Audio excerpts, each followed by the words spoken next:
Excuse me?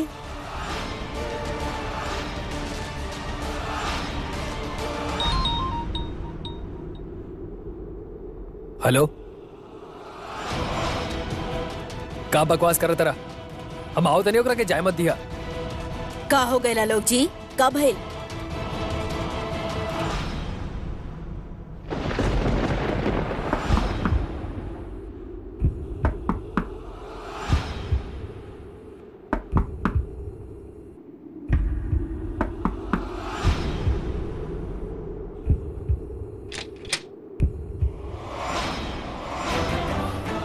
ऐसे manage करेंगे hotel आप?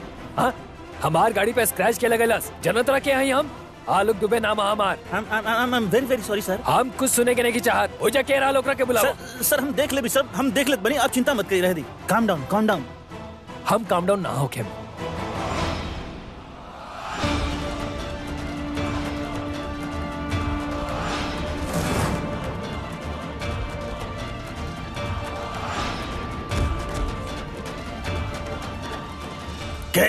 के बा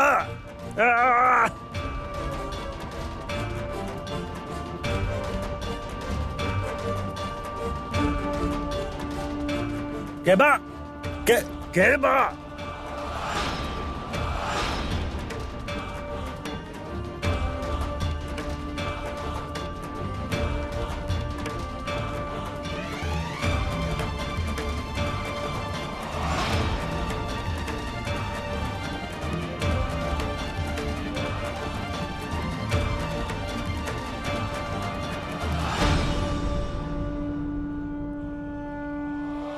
तो हम छोड़ब ना।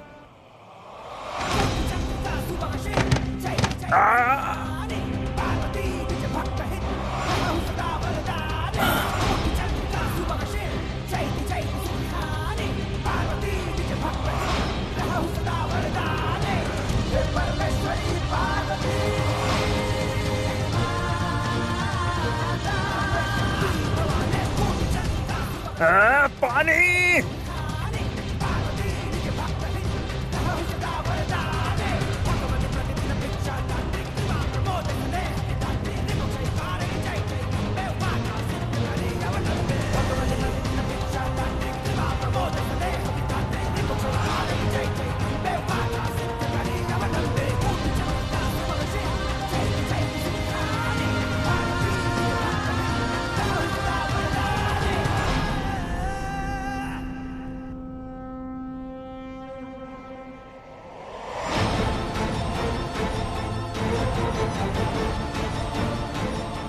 हेलो, हम संजय बोल रहा बानी। अभी अभी हमरा कमरा में एगो औरत आयल रहल और जन हमरा संगे लड़की रहल ओके अपना संगे लेके चल गई और वो दोनों चोर बाड़ी हमार सब सामान चुरा के ले गई। याद रखिया, वो दोनों होटल से बाहर ना निकले के चाहिए, ना तो 2 दिन में तुम्हारी होटल हम बंद करा दे। समझ ला?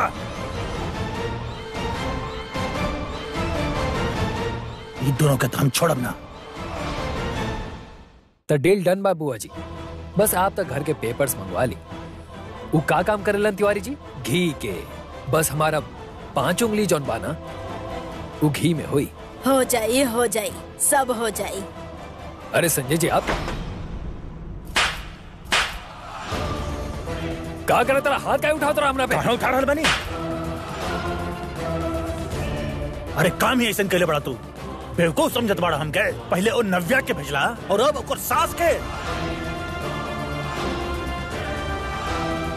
हे भगवान, कहीं वो हमरा के यहाँ देखते ना ले ली, कहीं हमनी के बात न सुन ले ली। अगर वो जाके लल्ला के कुछ उल्टा सीधा बोलते ली ता का हो जाई? पागल हो गई बड़ा का? हम दोनों के दुश्मन हूँ मुकुंद तिवारी। हम ये चाहता नहीं कि वो बर्बाद हो जाओ। हम ऐसा काहे करे? सब हमके नहीं क्या पता। बाकी तो हर प्लान नाकाम हो रहा बा और हर बार हमके मुंह के खाए के पड़ रहा बा। हमरा से जितना बन पाओ था ना उतना हम करत नहीं। समझ ले तू?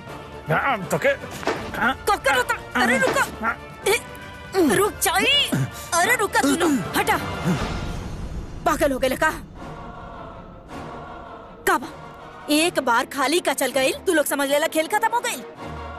हर बार के बैठ गए दोनों के दोनों।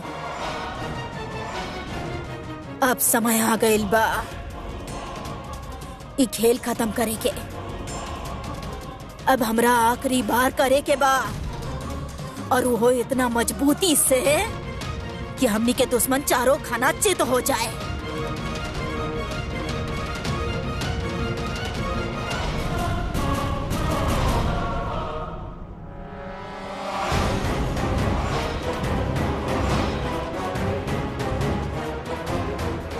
कब है? विश्वास ना हो रहल? प्रमाण चाहिए आपके हमार सच्चाई के। देखाई आपके ही ना, पूरा दुनिया के दिखी प्रमाण। राधे राधे।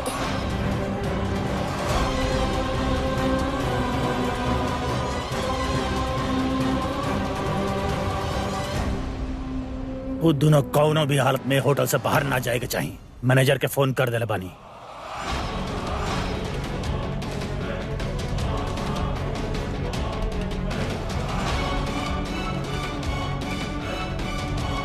आप अपन गुस्सा के काबू में रखें। आप अपन कमरा में जाइए, हम देखते नहीं क्या होता।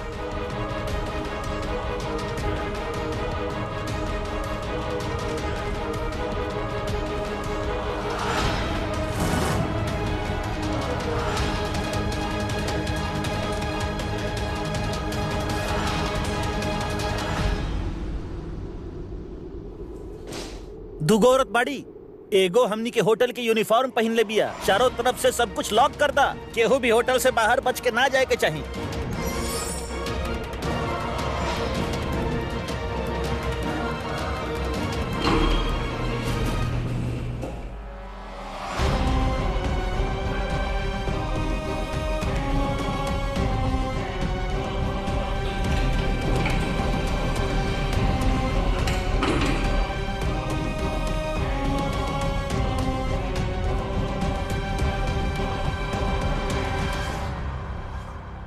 चला ललन। हाँ अम्मा जी। हाँ। अरे मामा जी आ गए बाड़न, अभी अभी होटल के अंदर गए बाड़न। का लला यहाँ? इतना अच्छा संकेत नहीं खे। चला गाड़ी भगा ले और जितना जल्दी हो सके घर पहुँचावा। चला।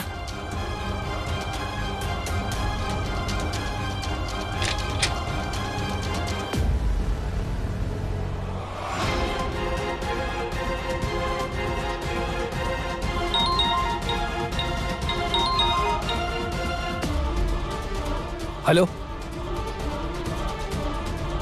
का ऐसा कैसे हो सकता? ललन अपन आँख से देख ले बा। अब तनिक होशियार रही है और संजय जी के भी बोल दी सचेत रह के। सारा पोल खुल जाए ना तो हमनी के निकल लिए दे होटल के बाहर उस सास बहू के। हम देखा नहीं।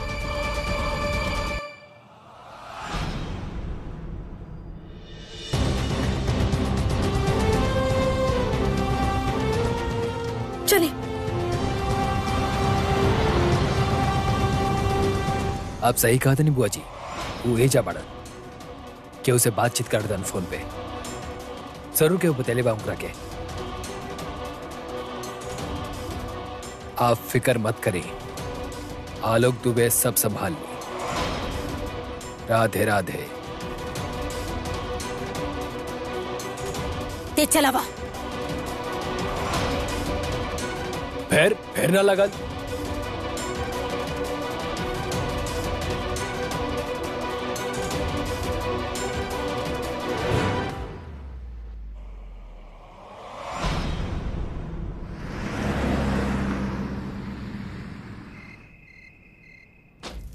इंदो, इंदो,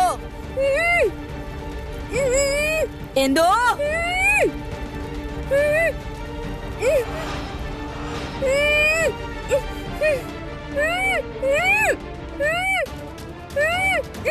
अरे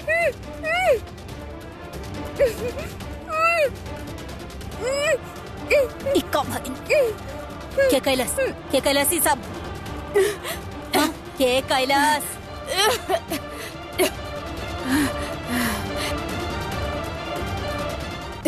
ई सब आपके सर चढ़ी बहू के लिए भी अम्मा जी। हम बड़ा कोशिश करनी ओकरा रोके के, जबरदस्ती भाग के चल गई। खोल दी हम के अम्मा जी बस। खड़ा हो, खड़ा हो।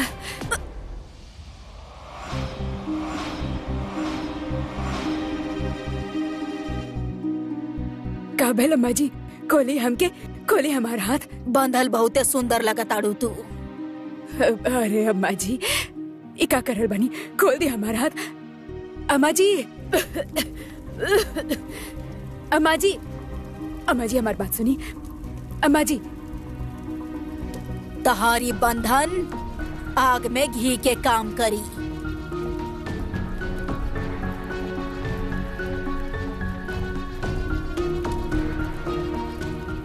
तैयारी पूरा हो गई?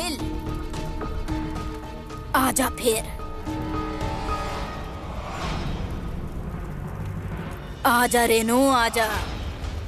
हाँ अब तो तहार इंतजार बा बस। आजा।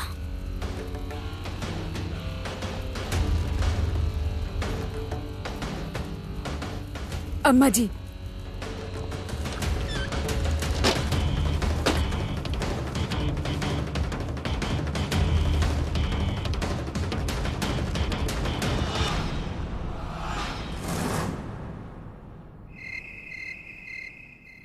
ई का भइल बा हमार बेटी के? का भइल बा नव्या के? हमार बेटी कुछ बोलत काहे नहीं की? नव्या बेटा आँख खोला ना बेटा। नव्या ई कुछ बोलत काहे नहीं की? आप बताई तो सही, का भइल बा नव्या के? बहुत कुछ हो सकता है पर कुछ नहीं के भाई। ठीक भी है नव्या, केहू धोखा से कुछ नशा के पिला दिले बड़े एकरा। के कहा ऐसा कपड़ा में काहे बारी? हमरा तो कुछ समझ नहीं के आवत। देखी कहीं हमार बेटी के साथ कुछ गलत तो ना भइल ना? बंसी वाला की कृपा से कुछ गलत ना भइल। लाज बच गए हमनी सबके। आप जैसे ही एकरा होश आवे हमके फोन करके बता दे। अभी हमके जल्द से जल्द घर जाए के होगी। आज हर झूठ सामने आके ही रही।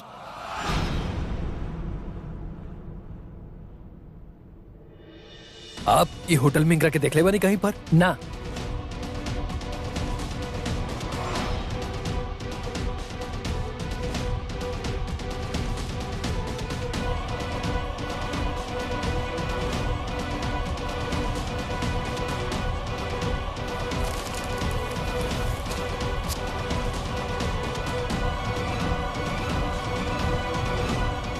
हेलो, वो अभी अभी बाहर निकल पड़ा।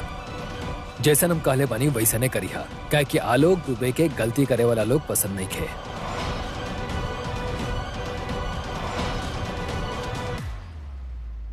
ये रेनू के फोन का नहीं खेला कर? अजीब बात बा। पहले हमरा के जब मिले खातिर बुलावे ले फिर खुद ही जाने के। रेनू जी आप निश्चिंत रही, हमारा आदमी 12 नंबर गली खतर निकल चुकल बाड़े। क्योंकि जान लेवल हमनी खातिर बड़ा काम थोड़े बा। 12 नंबर गली? यही तो हमनी वाला गली के बात कर रहा था। अरे कौन रेनू से बात? ना ना ना ना ना ना, ये रेनू हमार वाला रेनू ने क्या हो सकत? वरना केहू रेनू का तिवारी से ऐसा बात काहे करी?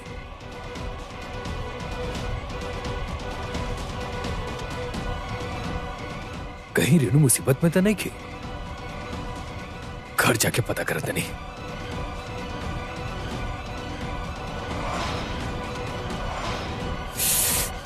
अरे यार,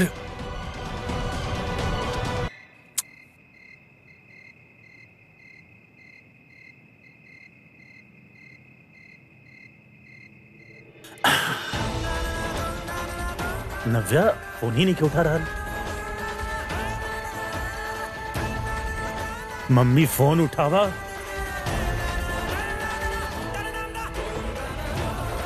पूनम मम्मी के फोन करत बनी।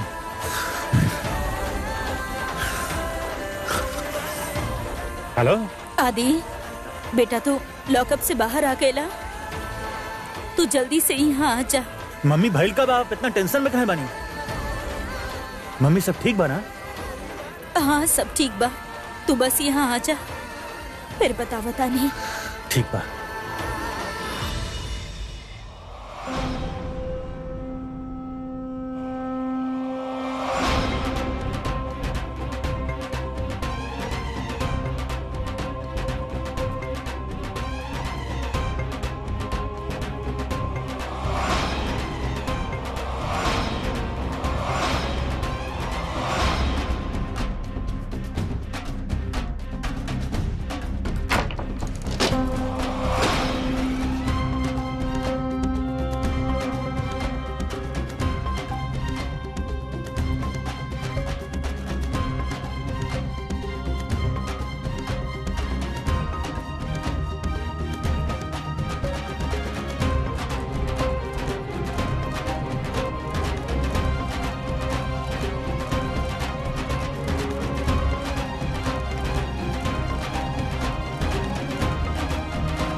काहे करत बानी नव्या के साथ आप ही सब? हाँ, का बिगड़ ले बिया वो बेचारी आपके? एक औरत होके आप दूसरी औरत के साथ ऐसे कैसे कर सकेनी? अरे अपन घर के बहू बेटी पे कोनो गुंडा अगर नजर उठा के देखे तो घर वाले ओकरा बचावे खातिर दौड़ पड़े ले, और आप खुद अपन घर के इज्जत अपन बहू के अपन ही स्वार्थ खातिर बेच देनी। बंद करिए अपन ही नाटक। कना पता रहे आपके? हाँ, आप ना गए रहनी ग्रैंडन? का कर गए रहनी आप होटल ग्रैंडन में? आपके ना पता रहे कि वहाँ नव्या जाए वाला बिया? का आपके ना पता रहे कि वहाँ जाके नव्या की इज्जत खतरा में बा? का रामायण सुना रहल बाड़ू तू हमरा के? हाँ, हमरा ना पता तू ई झूठा कहानी काहे गढ़ रहल बाड़ू। झूठा कहानी? झूठा कहानी? तब फिर ई का कर रहल बाड़ू तू रेनू? स्कार्फ का करता आपके बैग में? इ नव्या के स्कार्फ बना? ये स्कार्फ पहन के गई रहे ना घर से बाहर, तो ये स्कार्फ आपके बैग में का कर रहल बा? बोली।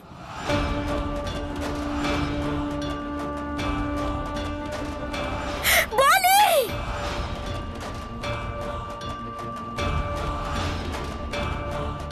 चलो भैया राजा मंडी। तोहर दिमाग बिल्कुल सटक गइल बा रेनू, और अपन जीजी पर इल्जाम लगावत बाड़ू। ढोंग बंद करी जीजी, और बताए कि नव्या के स्कार्फ आपके बैग में कैसे आई और का करे गई रहनी आप होटल ग्रैंडन में? अरे का बोल रहल बाड़ू तू? हम काहे जाए कोनो ऐसन वैसन होटल में? अरे हमरा का पता ई कपड़ा हमार बैग में के रखलस, कैसे रखलस? बंद करी झूठ, झूठ पे झूठ, झूठ पे झूठ। हम जानत बानी आप हमार पति के बर्बाद कर दिया चाहतानी, हमार घर के बर्बाद कर दिया चाहतानी।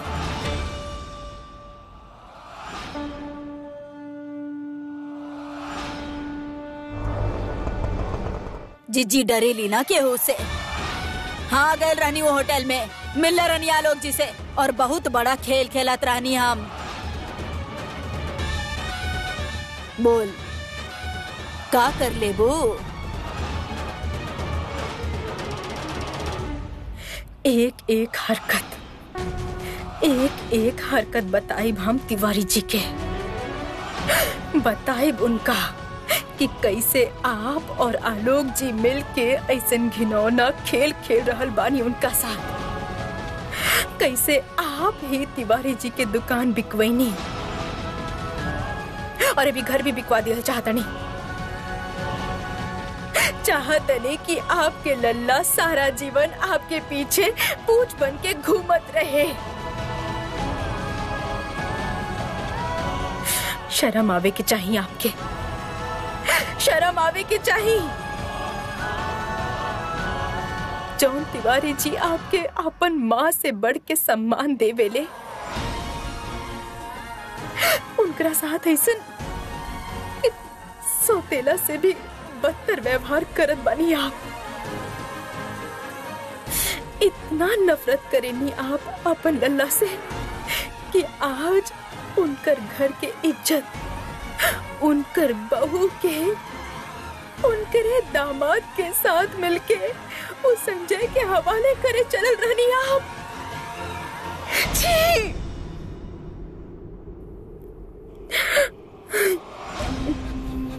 वाह, अरे तू तो पूरा के पूरा का कहले हूँ सीआईडी बनत बाड़ू रेनू, हैं? मतलब पूरा केस एक झटका में सॉल्व कर देलू। बाकी हमार भोली इंस्पेक्टर नी ई भूल गयलू कि तारा पास कोनो सबूत नहीं के अपन बात के साबित करे खातिर।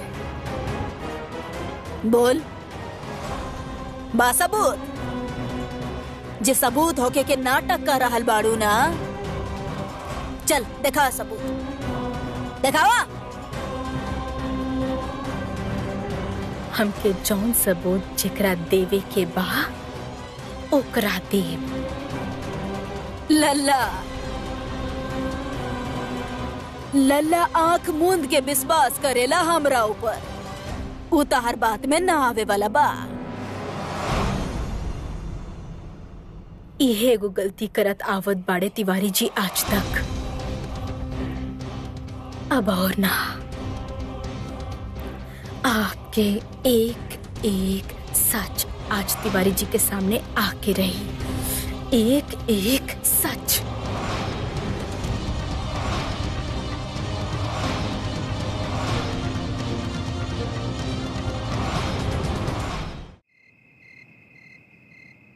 लल्ला अंधा भरोसा करेला हमरा ऊपर, उतार बात में ना आवे वाला। ये एगो गलती करत आवत बाड़े तिवारी जी आज तक,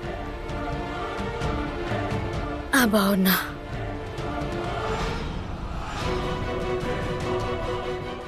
आपके एक एक सच आज तिवारी जी के सामने आके रही, एक एक सच।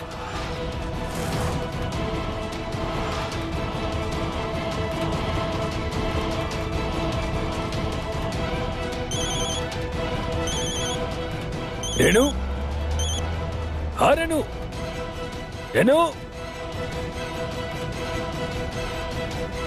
ठीक बा, बोल दिया, बोल दा जौन बोले के बाद तो लल्ला के। जे झूठ बोले के बाऊ तो बोल दा, तू तो हमेशा ही से जलेलू हमनी भाई बहन के प्रेम से, और हमेशा लल्ला के नजर में गिरावे चाहेलू हमरा के। कबो बहू के साथ मिलके, कभी बहू से अलग होके के नाटक करके, कबो दाल में कांच मिलाए के, कबो हाथ पर चलावे वाला केमिकल डाल के, कबो जुबान पर और कबो घटिया घटिया चाल चल के जिंदगी भर तू ही है कैले बाड़ू रेनू। और आज तू ही इल्जाम लगावे चाहताड़ू कि हम बेचनी नव्या के वो होटल में। ये भगवान, ये धरती पटकाए ना जाला और हमें भी समा काए ना जाता नहीं। ये सब सुने के पहले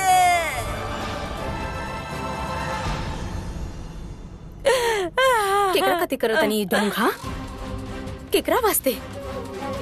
तिवारी जी नहीं खनी यहाँ पे जे आपके ये ढोंग देखी है और ओकरा पे विश्वास करी है। हेलो,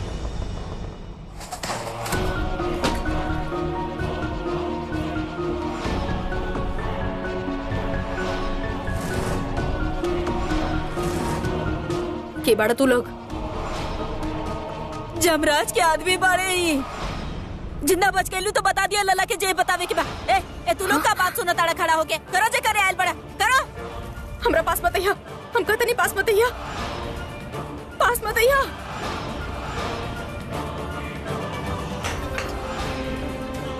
मार दे मां, दूर हटा, छोड़ो छोड़ो हमारे हाथ, छोड़ो।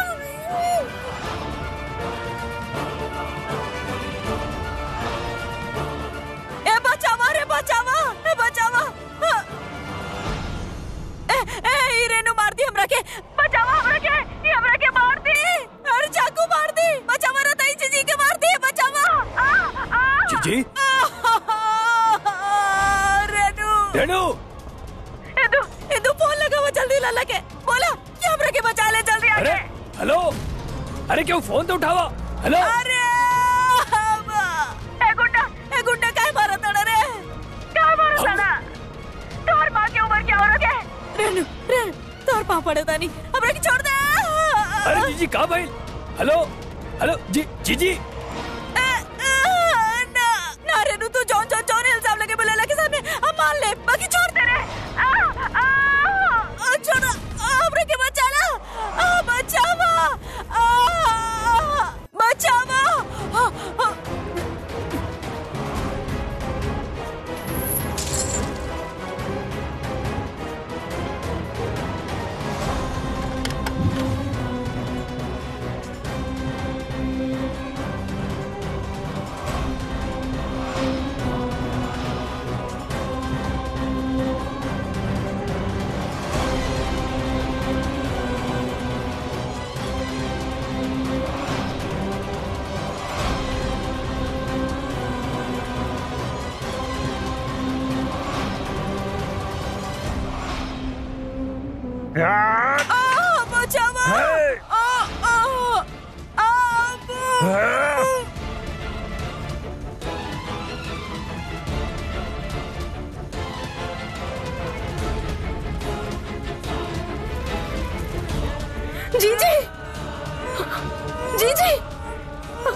जीजी के।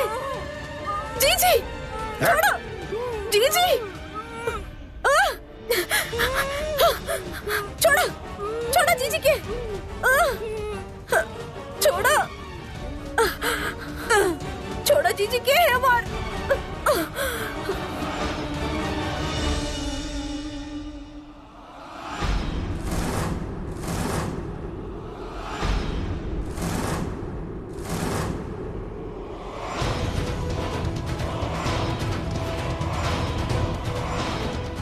रेनू छोड़ दो। रेनू रेनू छोड़ दो। अब ना रेनू रेनू छोड़ दो। रेनू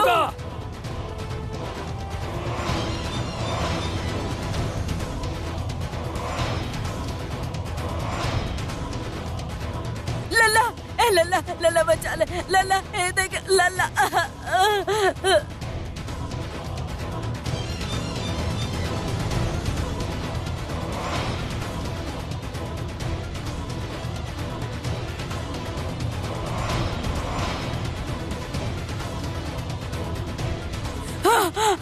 हमार लल्ला आ गए।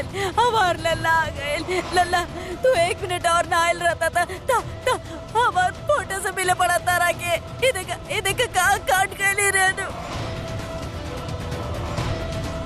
हाँ जीजी ये आपका कहा था नहीं, ये बिल्कुल गलत बा। चुप, एकदम चुप।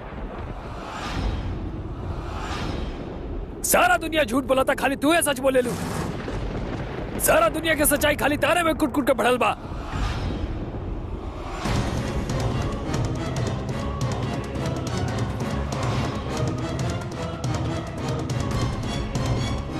तिवारी जी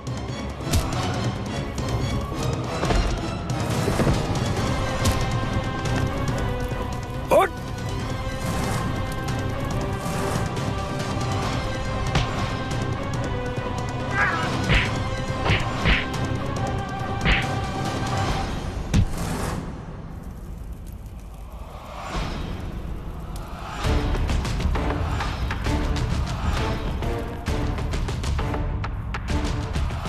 नहीं। बहुत बहुत धन्यवाद मैडम। तू यहाँ का करत बड़ा? तू तो पंडित जी के भाई। के भेजले बता रखे जा। बोला के भेजले बा? ये भेजले बड़ी और एक काम की पैसा भी दे ले रही।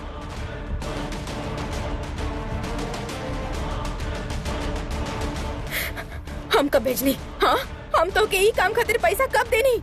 हम पैसा देले रहनी तो के पंडित जी की तबीयत खातिर। बोला काहे झूठ बोला ताड़ो? ये भेजले रही हम रखे ना, ये झूठ बोला था। तिवारी जी ये झूठ बोल रहल बा। हम सच कह रहे हैं। हम कुछ नहीं करा।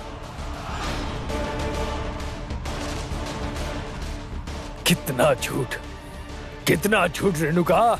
सच कहते नहीं हम कुछ नहीं की कहले। तिवारी जी कुछ नहीं की कहले। मामा जी ई देखिए। इंदु, इंदु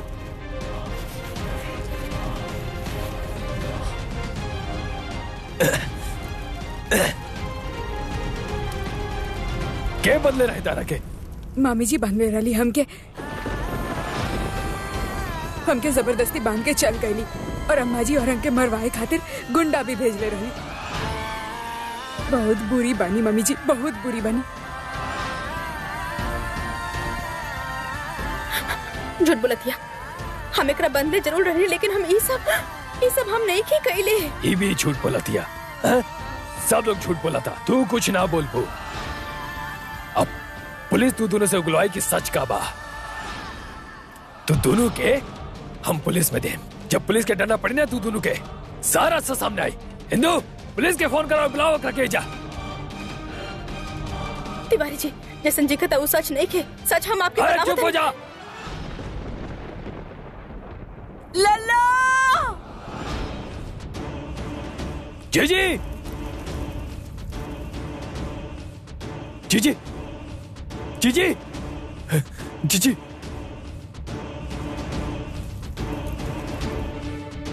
चलें जीजी, जीजी, जीजी,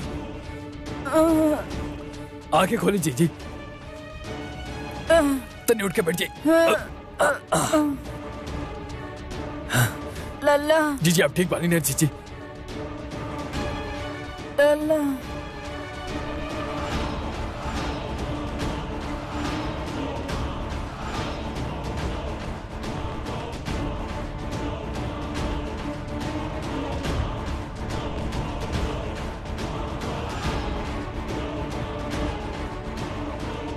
लल्ला। तिवारी जी ये दोनों मिलके हमके फंसावे की कोशिश करत बाड़े तिवारी जी। ये दोनों झूठ बोल रहल बाड़े तिवारी जी। ये सब मिलल बाड़े तिवारी जी। बस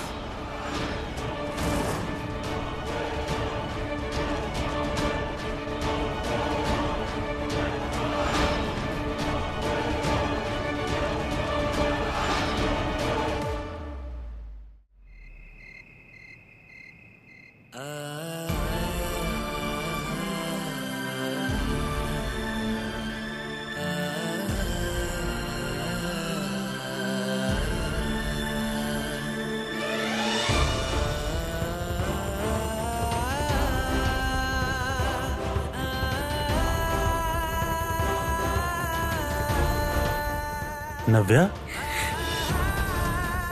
कहा भेल जान? नव्या बोला का भेल?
ये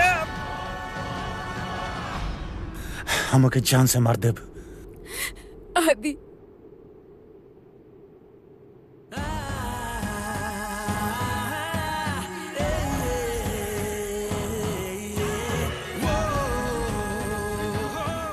ना नव्या ओ कमीना के हिम्मत कैसे भेल तो के वहां बुलावे के? नव्या हमके मार डालब और तू तो के का जरूरत रहे वहां जाए के? आदि वो वक्त कुछ समझ में ही ना आया हमरा के। दिल जे कहला सुहे कहीं नहीं तेरा वो हालत में छोड़ भी तना सकत रहनी अब।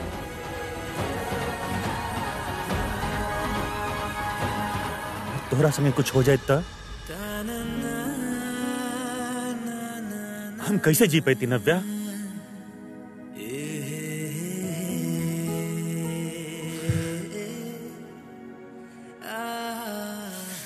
नव्या हम जानत पानी हमके जेल भेजल और हमके फसावल इस सब में आलोक और संजय के ही हाथ बा। वो लोग पूरा षड्यंत्र रचले बड़े जिसे वो तो के ब्लैकमेल कर सके और तुझसे अपन बेइज्जती के बदला ले सके। अगर आज रुक गई नहीं तो हम टूट जाए। आदि ना बेटा। मम्मी हम का करी?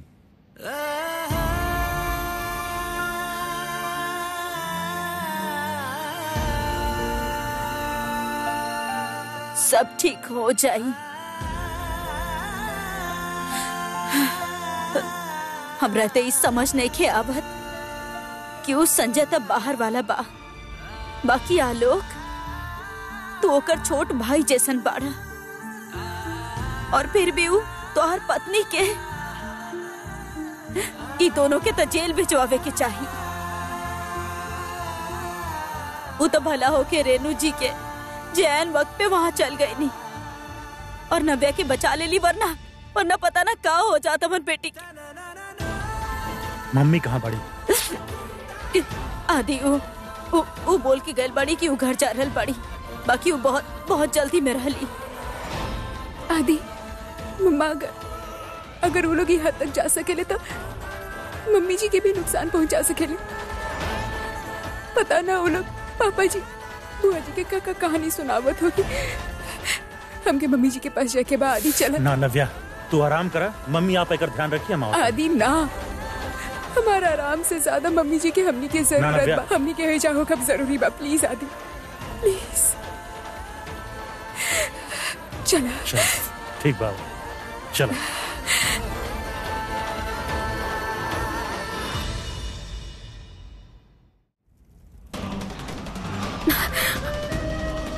दुनिया में खाली तू है सच बचल बाड़ू ना। झूठ बोल बोल के तू घर के दीवार हिला देले बाड़ू।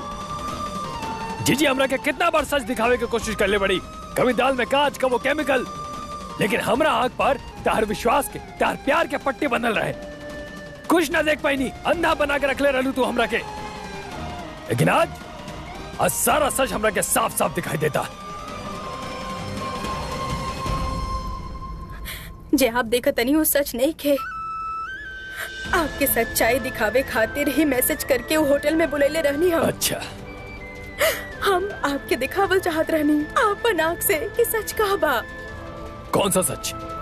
सच ई बा कि जीजी और आलोक जी मिलल बाड़े और वो होटल में गलत काम करे की कोशिश कैले नव्या के इज्जत के साथ। चुप, एकदम चुप। जीजी पर इतना घटिया इल्जाम लगाओ, तारा शर्म ना आई? इल्जाम नहीं की, सच बा। ऐसन सच जे आप देखल नहीं की चाहत। आप ही बताई काहे लगाई हम इल्जाम जीजी पे? काहे बोलब हम झूठ बताई? ठीक बा, मान लेनी कि तार हर इल्जाम सच्चा बा। तू जौन बात बोला तेरे सब सच बा। बतावा, सबूत का बता रहा लगे। बोला बोला का सबूत बा? आपन बात के सच साबित करे खातिर कौन सबूत बात आ रहा लगे? ना ना, तो जीजी पर इतना घटिया इल्जाम लगावे से पहले तारा 10 बार सोचे के चाहत रहल। अरे जवाब दे रेणु का। सबूत बा पापा जी।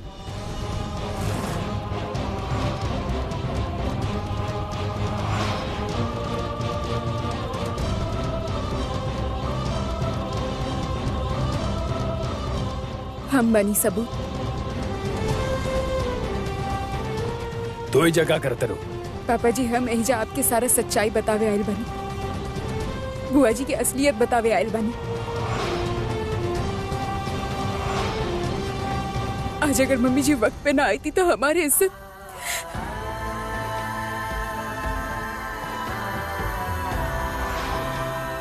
वाह, का ड्रामा रचल जाता। कमाल बा। काल ने तू औरत पे इल्जाम लगावत रहलू कि ई औरत तारा के घर में हथकड़ी बंद के रखेले हैं, घर से बाहर निकाले के चाहतरी, तार तलाक कराए के चाहतरी ई औरत। और आज ये औरत तार सगा हो गई। नव्या तारी बात पे कैसे हम यकीन करी? बताओ, बोला। पापा एटलीस्ट आप हमनी के बात करके मौका तो दी। बंद कर अपन बकवास। तू सब लोग नाटक करेला लोग। अपन मुंह के ऊपर ऐसे नहीं मुखौटा डाल के रखले बड़ा लोग कि हम तारा लोग के पहचाने ना पाए। हमरा समझ में ना होला कि हम केकरा पे विश्वास करी और केकरा पे विश्वास ना करी। ऐसे आज जो हम देख ले बानी, हम खाली ओकरे पे विश्वास करें। पापा जी देखिए, हम मानत आने की हमने सभी नाटक रचेनी, पर सिर्फ यही से कि ताकि आपकी बुआ जी की सच्चाई दिखा अच्छा। पापा जी हमारी यकीन करी, मम्मी जी हमके बचावे ही आयल रही। अरे बचावे आयल रही, लेकिन केकरा से बचावे आयल रही? बोला, केकरा से बचावे आयल रही? संजय भारद्वाज से और हमने के जमाई आलोक जी से, जिनका साथ मिलके जीजी पूरा साजिश रच ली। वाह, अभी को नया कहानी गढ़ल जाता है। जोना में संजय भारद्वाज भी बा, आलोक जी भी बानी, ये सब लोग मिलल बानो एक साथ।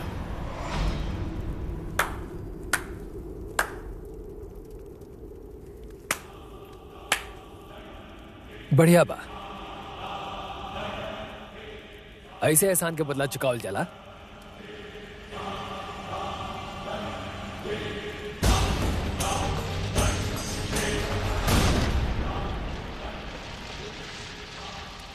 तो हिम्मत कैसे भली यहाँ पर आवे के? मतलब तो इतना जरूरत कि तू हमरा बीबी के संगे? आदि जमाई बड़ा नहीं करके ना मारे दी। पता था चलो कि तिवारी खानदान में एहसान के बदला के तरह से चुकावल जाला। बुआ जी कहां बनी? बुआ जी कहां बनी? बुआ जी अरे आई और बताई के तरह से गिड़गिड़ात आयल रनिया आप हमरा लगे। कैसे प्रीति हाथ जोड़ के मिन्नत के ले रही कि हमरा भाई के बचा लो।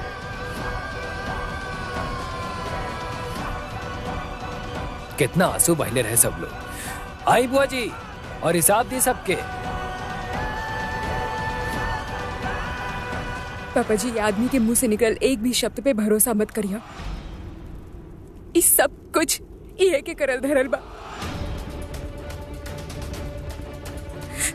ये आदि के फंसाइलस और फिर हमके ब्लैकमेल करवा के संजय के पास भेजलस। ये है बाऊ। ला अब संजय जी भी आगे नहीं करा कहानी में। पापा जी तनी सोची हम काहे भेजम संजय जी के लगे, बल्कि हम तो संजय जी के खुद फोन कर ले रहा नहीं ताकि वो आदि के बचा सकस।